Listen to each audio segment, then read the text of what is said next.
લાંચિયા સરકારી કર્મચારીને સાણસામાં લેતું એન્ટી કરપ્શન વિભાગ. વડોદરામાં લાંચિયા સરકારી કર્મચારીને સાણસામાં લેતું એન્ટી કરપ્શન વિભાગ.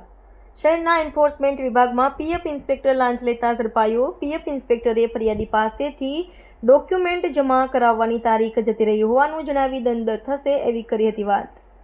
દંડ અને કેસ થવાની કાર્યવાહીથી બચવા માટે માંગી હતી લાંચ. એસીબીમાં ફરિયાદ કરનાર ફરિયાદી ફેસિલિટી મેનેજમેન્ટની કરે છે કામગીરી. ફરિયાદી પીએફ ઇન્સ્પેક્ટરને લાંચની રકમ 40,000 આપવાની માંગતા હોય એસીબીમાં નોંધાવી હતી ફરિયાદ.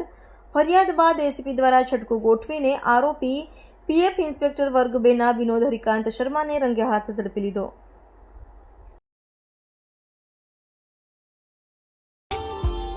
Subscribe now and press the bell icon. Never miss an update.